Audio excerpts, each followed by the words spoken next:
Welcome to Powered by Authenticity. I hope everybody is having a great week and a great start to 2024. I know for us here at the podcast, we sure are, because our first guest this week, or this year actually, is Jacob Brown. Jacob, welcome. Hey, how's everybody doing? I'm excited to join you guys. I know that we've been kind of talking and kicking this around for a while, so I'm glad to be here and to be on your first podcast of 2024. Well, thank you. I can't think of a better guest to help us kick off with such positivity that always exudes from you, Jacob.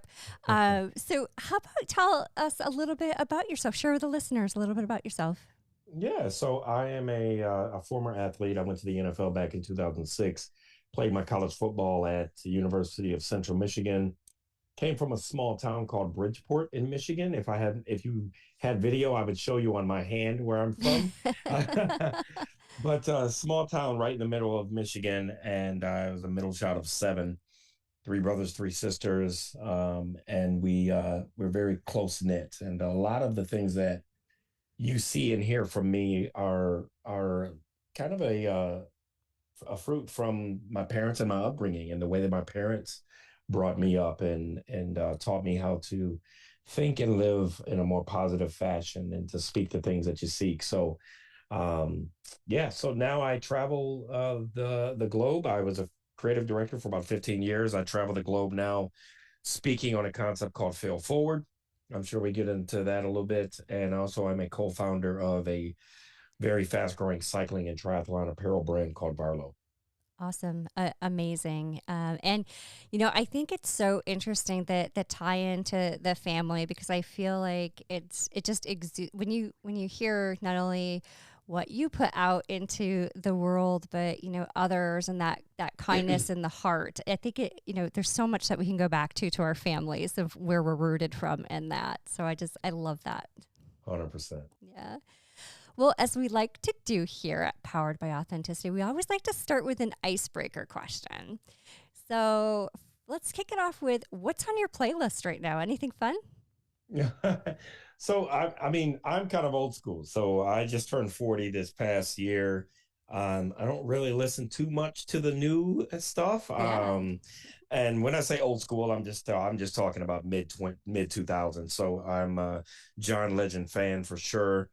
I also listen to a little bit of country here and there, and also gospel music. So Jonathan McReynolds, Grace, John Legend, and a little bit of country here and there as well. Amazing. That's awesome. It's a great, like, different playlist to keep your mode going. Yeah, yeah. Hey, Ken, producer Ken, how's it going? Happy 2024. Hello, hello. Happy 2024. What's on your playlist? Well, I just started getting into training for a lot of races that are coming up next year. Ironman, triathlon, that type of stuff. So I've gone back to the angry, heavy music. A bunch of Avenged Sevenfold, Hailstorm, Puddle of Mud, stuff like that. I really don't know who any of those are. Early 2000s hard rock. All I heard was triathlon, and I'm wondering if you have ever heard of Varlo yet. I have indeed. I was actually on the site kind of earlier today looking at getting some new gear for next year. Awesome, awesome. Well, let me know if there's anything you see there, and maybe I can hook you up a little bit. All right. Oh, I'm doing a sprint triathlon for the first time ever. Nice. Yeah, it's a family thing here. Where are you gonna do your sprint? I'm doing it in a location called North Bay, Ontario. Okay. And it is truly where, when we go, it is my place on earth, where if I ever moved somewhere, that would probably be the location. And they happen to do a sprint triathlon over the Canada Day holiday, the first weekend in July, and I'm gonna go do it. I've vowed to actually go try it this year. That is awesome. That's awesome. We'll be at mini triathlons next year. I'm actually going to be doing my first sprint next year as well. Awesome. And we'll be in Jones Beach for the Ironman there. And a lot of our home base is in Philly, so we've got a lot of events around the Philly area Happy Valley. We're doing Philly Live again, and also Philly Women's Try in July. So I'll be on the East Coast quite a bit this year, and also in Texas in April. So I'm excited about what we've got going on this year as well for that. Yeah, that's amazing. Yeah, it's a little bit scary, but Ken actually motivated me last year because he did his first one, and of course, being mom, we were there in the cheering section, and along with another friend of ours. So, gonna give it a try. Why not? That is awesome. That is awesome. Well, for me, I am. My playlist is kind of all over the place. Really, I've got everything from the Beatles for one real. I love Real Love. It's a great song to Brothers Osborne. So kind of all over the board, keeping me motivated out there. Love it. Love it. Well, awesome. Jacob, I at first before I ask you to share your story, I kind of wanted to share with everybody how I got to know you, and that was through LinkedIn. And we'll talk about Hmm. networking later. But one thing, just to speak to the person that you are, I had personally lost a second full time job in a very short period of time, and I remember remember sending you a message on LinkedIn going, "How do you deal with this?" And you called Hmm. me like right away, and I just think that goes to not only the power of connection we can make through networking, but just to, who you are from a person, and, kind of how your story has helped to get there. So would you mind sharing really, you've had a lot of great success. I know it's taken you, some moments along the way, but share a little bit about your story to help everybody kind of really realize, you know, just what your journey's been. Yeah. So my motto is failing forward. And for those who know John Maxwell, he wrote a book back in 2000 called Failing Forward. I am going to be releasing my first book in February called A Fail Forward Mindset. Failing Forward for me came back in 2006.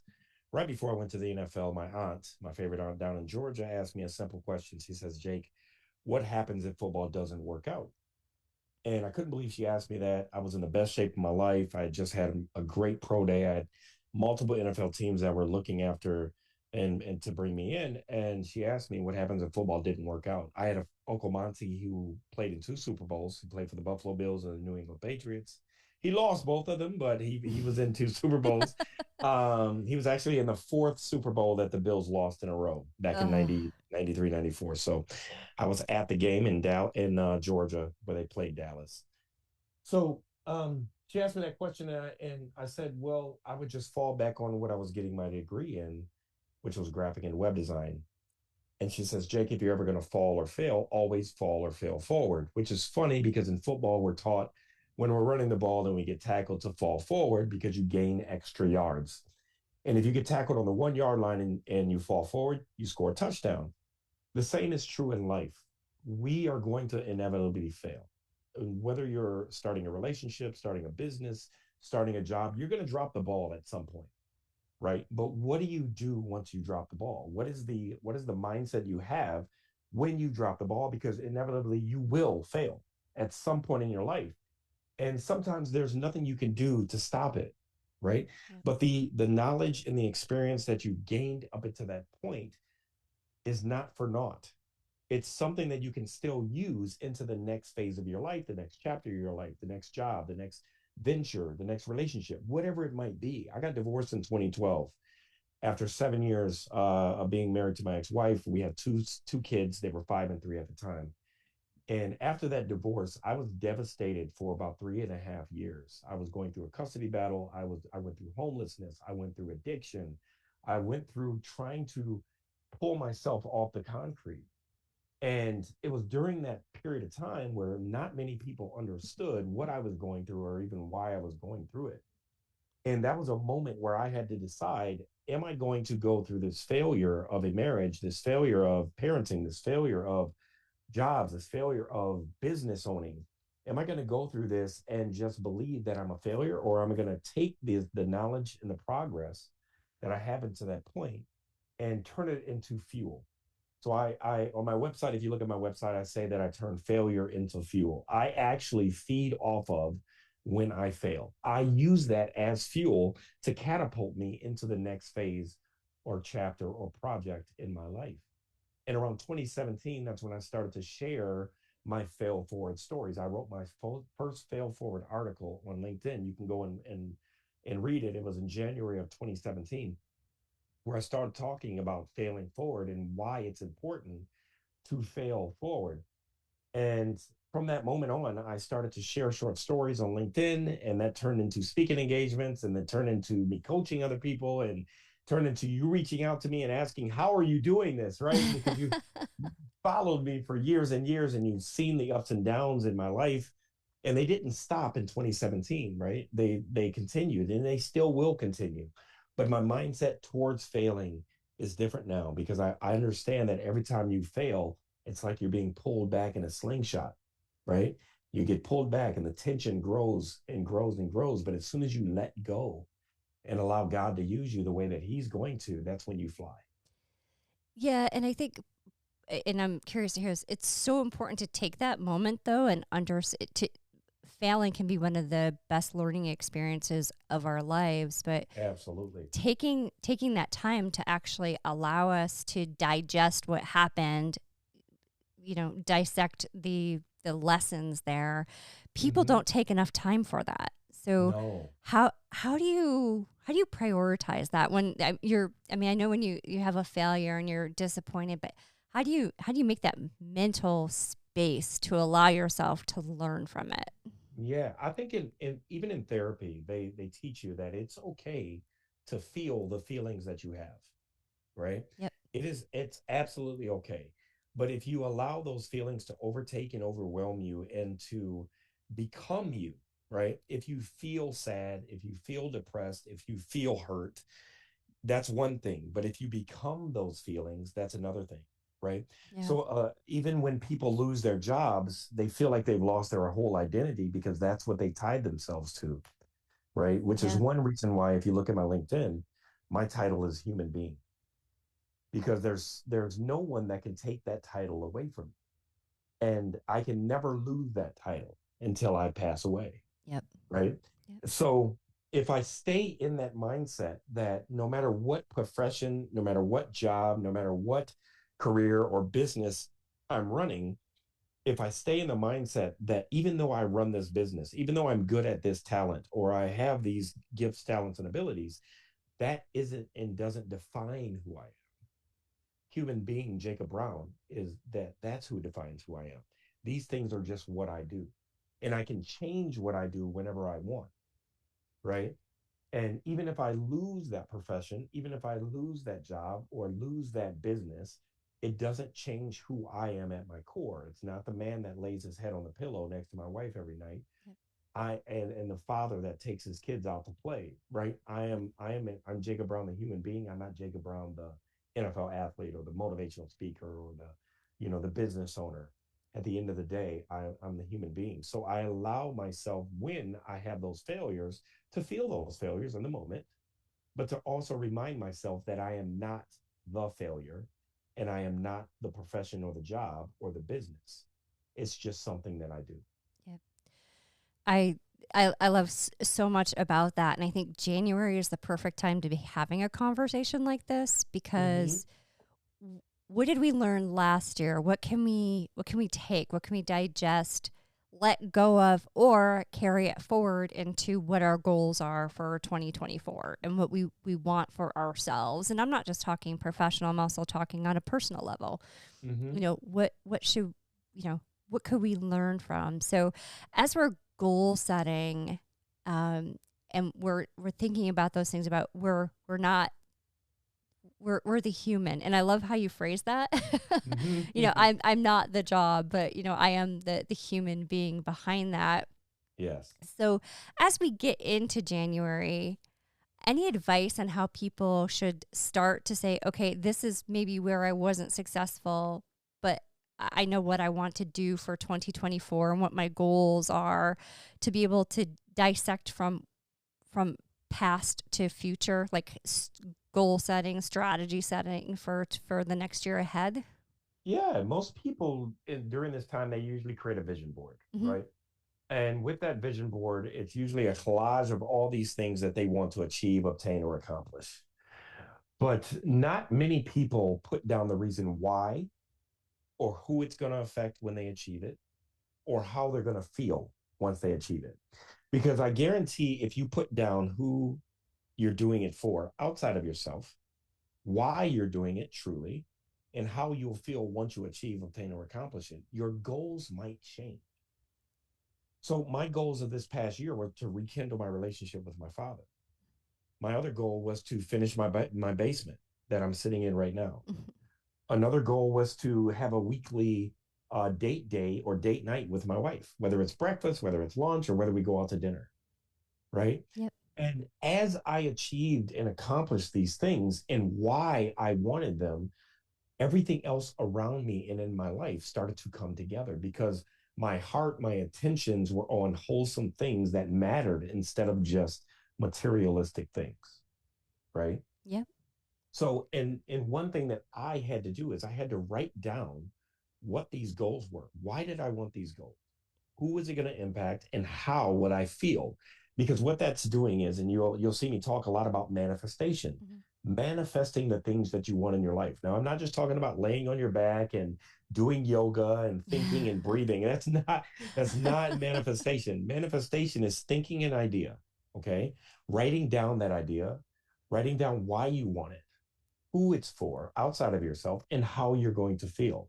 Because once you start to train your mind to believe that it's already yours, and you're training your mind of the feeling and the idea that you're going to have. If you ever think of like someone that makes apple pie, right? They can already smell the pie before it's done. They can already see the pie. They can taste the pie. And then they manifest the pie, right? That's a very simple example. Yep. But when you manifest the things that you want, you have to start believing, seeing, smelling, feeling them before they happen. Yep. There's a sign behind me in my bookshelf that says "Speak what you seek." Okay, and the other side of that quote is "Until you see what you've said." I often say "Speak what you seek until you see what you said," because our words have power. Whenever you say something, you tell people that what you want in your life, your true goals and feelings, whenever you tell them, you also hear what you say. And what you hear, you believe. And what you believe, you'll take action or inaction on. And whatever you take action or inaction on, you expect it to happen. So whatever you want to happen in your life this year, write it down, say it out loud, tell others about it, and make sure that you have a why, a who, and a how. And I guarantee you will be more likely to achieve that goal or obtain whatever it is that you want. I love the why piece, and the reason and the way that you phrased it.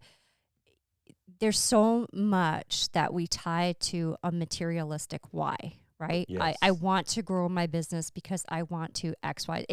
I'm guilty of it. I say it all the time. I need a new kitchen. That's my why. But it's not, because for me, my kitchen is love, and it brings my family together. So ultimately, my why should be because I want my family to have a space to come together. Exactly. So I love how you're framing that. And I don't think, I will say that a lot of times I don't take the time to say the why behind the goal. I just think it's what the other thing I think that I fall prey to, and I bet you a lot of others do, is that it's what's expected. Well, I grew by 2% this year, so next year my revenue should grow by 4%. It's just expected. Maybe that's not what we want. Maybe we, so I think by taking that step back and asking that why is so important. I just loved how you framed that. Yeah. So, so this year I did 50 speaking engagements and workshops. Amazing. I was traveling a lot. I had a lot of fun, but in 2024, I would love to cut that in half. A lot of people would naturally say, "Oh, well, next year maybe you'll do 100 or 75." Yep. Right? I don't want to grow the number of speaking engagements that I have. I want to create more freedom, right? And out of those 25, I would love 10 of them to be vacations I can either take my wife or my kids on. Mm-hmm. Right? Yeah. That that me is more meaningful to me. So this year I am going to be a lot more picky about the speaking engagements that I travel to because I want to make sure that they also accommodate the lifestyle that I'm trying to create for myself and my family. I have growing children. They're in sports, they're in dance, they're in T-ball. I don't want to miss those things, right? Yeah. So I will be happy even if I take a pay cut this year if it frees me up to do more with my family and my kids. Yep. I and I think that's such a shift in mindset for so many people, right? Like some people Hmm. would find that so uncomfortable, but Yeah, right? yeah. But the idea is if this year you made more or were comfortable in what you made, then next year, why do you need more? Truly, Yeah. right? Are you going to give more away to charity or are you just going to give more to yourself Yep. and hoard, right? Yeah. So thinking about those things changes your perspective and your mindset and also the way you operate in your life. Yep. Yeah, and I think the other thing too is it's not just those professional goals, it's those personal goals and making sure Yes. that you set time aside. Professional life is great, but it's not ultimately who we are. No. It's supporting where we want to be personally. Mm-hmm. So I think realizing that you need to do the same thing for yourself personally, and maybe your professional goals are impacted by your personal goals because you want to be able to have one support the other. Yes, absolutely. And I do think that quite a few people usually want to grow in their career in order to provide their family a better quality of life, Yep. right? Yep. And but there are people that want to grow in their career so that they can beat their chest and say, look at me, look at my title, look at the power that I have. And that's just a wrong way of thinking. I had gotten all the way up to a pretty high level at General Motors back in 2018, and I found myself depressed because it wasn't what I thought. Hmm. And that's when I really realized that titles and ladder climbing. I spoke with someone not too long ago, and she told me that she climbed too high on the ladder to the point where she was no longer happy with what she was doing because she was no longer in the weeds doing some of the work, which is where she was happy. Yep. And I've worked at jobs where there was a creative director or a designer that did not want to take a management role because they enjoyed design Yep. that much, and they stayed as a designer for 30 years. And other people are like, "That's crazy. Be a manager. Get more money, right?" Yep.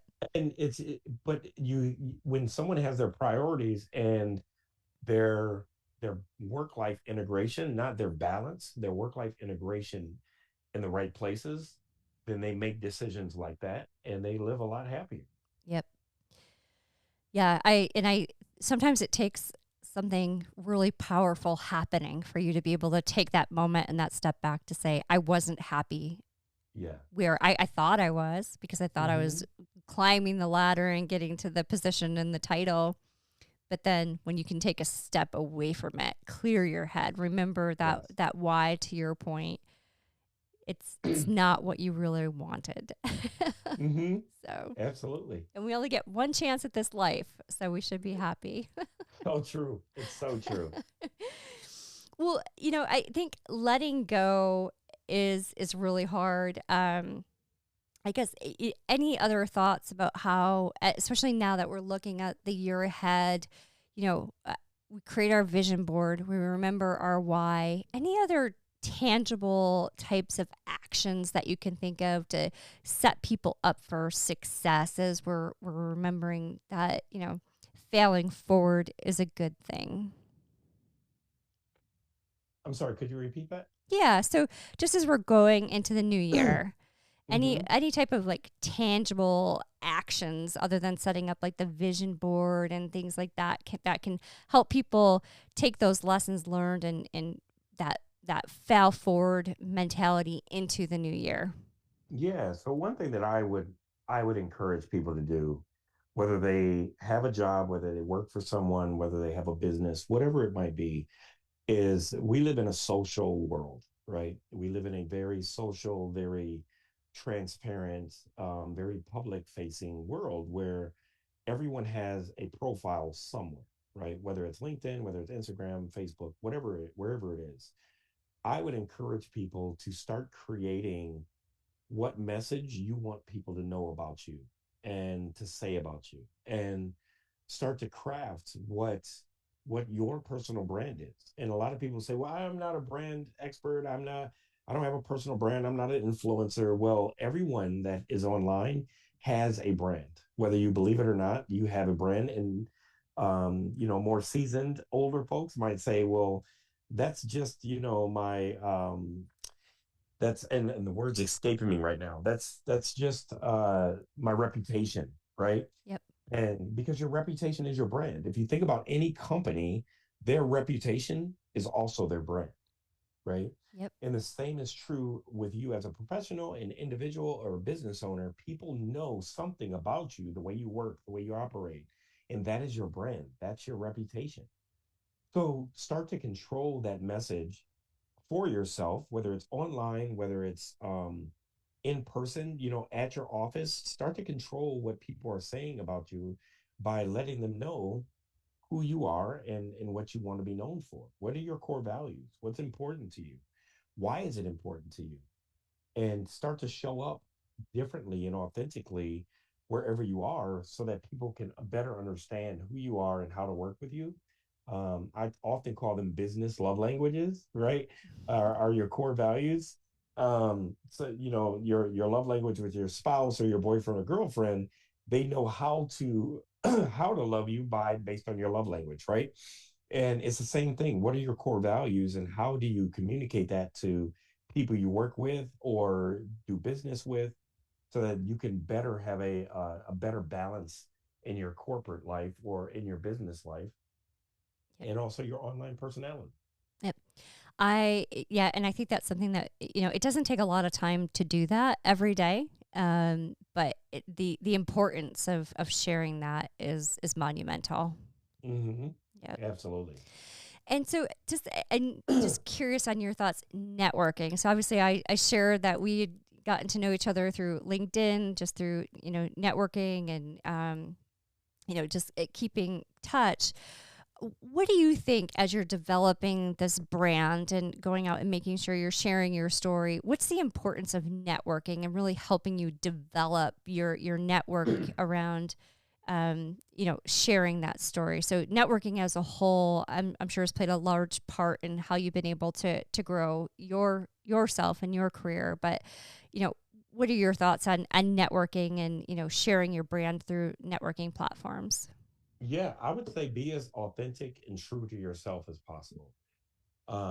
Find your tribe. So I have a community of over 54,000 people on LinkedIn that I interact with, speak to, connect with, support every single day. And when it comes to networking, um, I would suggest that you give more than you try to take, right? Yep. Most people go to a networking event to see what they can get, what contacts they can make, and who can help them, instead of going with the mindset of who can I meet and find to help myself? Who can I use my gifts, talents, and abilities to help enhance their life, their business, more so than me looking for who can enhance mine, right? Yep. That's what I have learned, that the more that I help and seek others to help, Yep. the more it comes back. It's just the way that the universe works. The more that you give, the more that you will receive. But if you go into it looking for who can do for me, then you're always going to lack. Yep. You're always going to lack. But if you're constantly giving time, giving of yourself, giving of your talents and your gifts, then you'll never lack at Yep. all.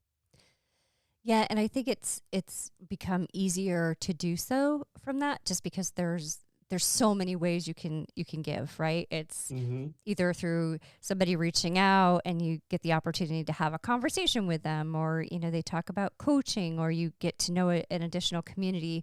Our world is so open to us now, and being able to allow ourselves to give, that it's easier than ever, I feel like, to be able to share our expertise and where we really want to help others. Absolutely. Yeah. Well, awesome. Well, I love all of this conversation. I'm now thinking about all of the whys that I have to go back and remind myself for 2024. Absolutely. But one other thing we did talk about a little bit in the beginning is Varlo. So do you want Yeah. to share a little bit more about Varlo? Yeah. So Varlo is one of the fastest cycling and triathlon apparel brands growing right now in the world. We are US based. We're based out of Cherry Hill, New Jersey, right outside of Philly. And we launched in January of 2020, right before the pandemic. We had no idea that we were going to be launching a apparel company right before the pandemic hit. But it was actually beneficial to us because most people wanted to get outdoors, ride bikes, ride their Peloton. So our apparel was very fitting for that time of the world. As devastating as it was something that we were allowed to give hope and joy to people to be able to get outside and to feel good in the apparel they were wearing, and also to be a part of a cause of growth. So triathlon is right now where the NFL was when they had leather helmets. Triathlon is very young. It's not been around very long, and it's still growing. And what our goal was to bring more and more people to the sport and to bring more awareness to the sport, and not just to the triathlon sport, but cycling and the fitness arena as well. And we recently just announced today that we partner with REI. They are a major investor.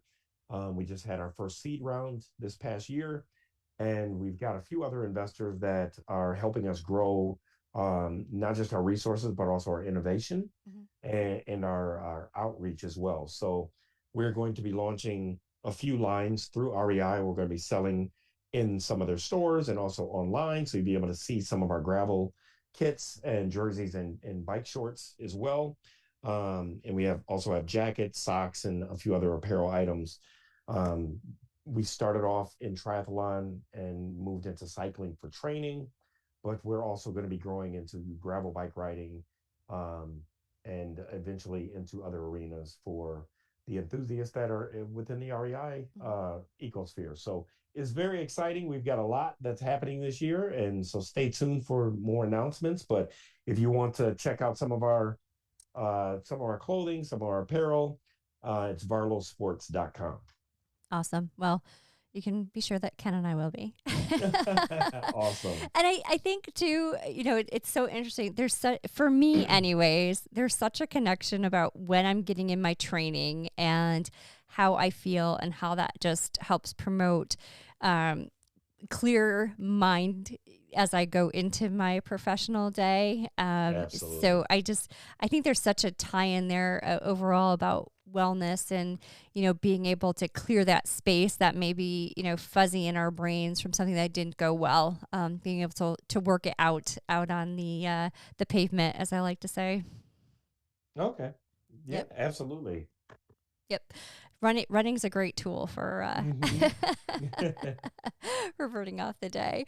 Well, you mentioned a book. What else is next? Yeah, so I am going to be launching my own podcast this month. I'm going to be doing 12 episodes this year, once a month. Awesome. It's going to be a video podcast. I'll be speaking for about 15 to 20 minutes each episode. I'll probably bring in guests towards the end of this year. But I'm just trying to get it up and running and speaking in a bit more long form. Most people only see me on video for 2 to 3 minutes at a time, and most of the time it's about specific topics. So I'm going to be talking a bit more candidly in front of the camera, so people can see a different side of me that maybe they haven't seen. Awesome. Well, congratulations. That's awesome. Thank you. Thank you. All right. Well, Jacob, thank you so much again for being our first guest of 2024. We really appreciate your time today. I know I've been able to be reminded of many different things, that the why to each of the goals, I think, is really critical, and just all of your viewpoints. We really appreciate your time today. Absolutely. Thank you so much. And I hope that everyone has a great 2024. As always, remember to fail forward and speak what you seek until you see what you said. I guarantee you'll have a great year this year. All right. Thank you so much, Jacob. Producer Ken, thanks for being here. You got it. All right. Thanks so much. And we'll talk to you soon, Jacob. Thank you. I appreciate it. All right. Thanks. Bye-bye. Bye.